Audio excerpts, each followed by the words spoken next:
I drew this flipbook kind of out of order. I'm not quite sure what triggered this idea exactly, but I had this sort of image in my mind of this angular, silhouetted, Batman-like figure darting around in the shadows. Some of you may have even seen the live stream I did where I was working on the close-up of the head. This is the one part of the flipbook that ended up looking pretty much exactly how I saw it in my mind. I really liked the idea of seeing nothing but just this flat, angular, dark shape, and then these two white eyes looking around. I didn't end up doing quite what I imagined at the beginning. At first I wanted to set up this whole dark city alleyway kind of background, so I first sketched in the general shape of how I thought the buildings could be, and then I traced that onto several pages. The idea was that I was going to go through and throw in the kind of general building shapes, then draw all the animation, character animation, then I would go back at the end and fill in all the background detail after the character animation was finished. But in the end, there were a couple reasons I just got rid of the background instead. One, I liked the simpleness of the silhouetted figure against the stark white background, and two, I really just kind of ran out of time. I also wasn't totally settled on how much detail I wanted for the background, so it's possible at some point I might still go back later and add in a background, but I kind of just like it as is for now. Initially, I planned on having the figure kind of camouflaged and some shadows in the background, but then decided to have him drop in from above and do that kind of classic superhero three-point landing. So I messed around with what his shape would look like dropping in. At first I had the cape wide, almost like he was using it as a glider to slow his fall, but then I decided to go with more speed for that harder landing, and so then I just had his cape trailing straight behind him. So for the landing, I pulled up some images for reference on this pose, and there are lots out there. This is like the cool superhero landing. I imagine if there were, a school for superheroes, there would probably be a whole semester class on doing this landing. It might even be like a qualifying class for getting into the superhero program. If you can't do this pose, sorry, but you can't be a superhero.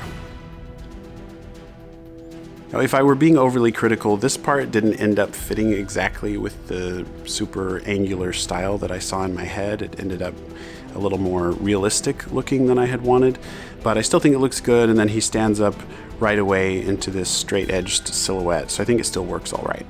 And that kind of got me thinking a little bit about how things don't often end up landing exactly how you imagine sometimes. Sometimes that can be disappointing, but it could also be part of the fun because it can surprise you and you don't know for sure how something artistic will end up. Sometimes it's even better than you imagined. And I kind of think that's true for almost any creative or artistic endeavor. I've made quite a few live action short films, and that's almost always the case. To start with, I'll just have a vague idea in my mind, or sometimes I'll even have a very, very specific idea, but in the end, when it comes to the editing, it always ends up somewhat different than how you originally imagined, and it almost always ended up, surprising me, or turns out better in some way than I imagined initially.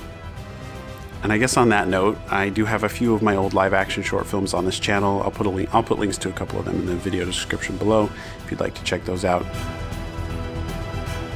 When he dashes out of frame, I wanted it to still feel angular and stylized and not too curvy. So what I did is, even though his cape is curving as he moves, I kept all those lines angular so that those are straight edges and corners.